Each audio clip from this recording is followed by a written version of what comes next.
ஏகலேவிய model residential school EMRS short ஃபார்ம்ல சொல்லுவோம். நம்ம சென்ட்ரல் கவர்மெண்ட் இப்ப நவோதயா கேந்திர வித்யாலயான ஸ்கூல்ஸ் நடத்துற மாதிரி ட்ரைபல் பீப்புள் இருக்காங்க இல்லையா, அதாவது பழங்குடியின மக்கள் அவங்களோட குழந்தைகள் நல்லா படிச்சு முன்னேறி வரணுன்றதுக்காக ஸ்பெஷலா நடத்தக்கூடிய ஸ்கூல் தான் ஏகலேவிய ஸ்கூல்ஸ்.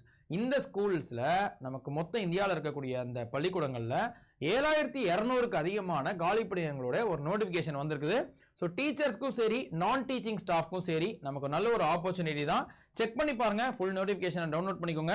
ஏன்னா பிரின்சிபல் போஸ்ட்ல இருந்து பிஜிடிஸ் டிஜிடிஸா இருக்கட்டும், female staff nurse, hostel warden male female தனியாகவும் கொடுத்துருக்காங்க, அக்கௌண்டன்டா இருக்கட்டும், JSA junior secretariat assistant, lab attendant வரைக்கும் நமக்கு 7200 வேகன்சிஸ் இருக்குது.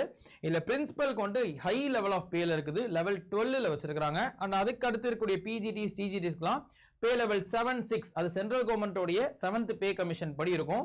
ஸோ நல்ல ஒரு ப்ரெசிஜியஸான ஒரு பே லெவல் தான். ஸோ செக் பண்ணி பாருங்க, நல்ல ஒரு ஆப்பர்ச்சுனிட்டி. ஸோ இப்போ நம்ம தமிழ்நாட்டில் டீச்சர்ஸ்க்கு படிச்சுட்டு இருக்கிறவங்க இப்போ TRBO டெட்டுக்கோ எய்ம் பண்றவங்க இதுக்கும் கொஞ்சம் செக் பண்ணி பாருங்க. ஃபுல் நோட்டிபிகேஷன்ல டவுன்லோட் பண்ணி கொஞ்சம் பாருங்க. ஏன்னா பெரிய நோட்டிபிகேஷன், அதுல ஒவ்வொரு ஸ்பெசிபிகேஷன்ஸ் இருக்கும், ஒவ்வொரு எலிஜிபிலிட்டி இருக்கும், ஒவ்வொரு சப்ஜெக்டை பொறுத்து. ஸோ தெளிவா பார்த்துட்டு அப்ளை பண்றதுன்னா அப்ளை பண்ணிக்கோங்க. ஏன்னா லாஸ்ட் டேட் 23 அக்டோபர்னு சொல்லியிருக்காங்க.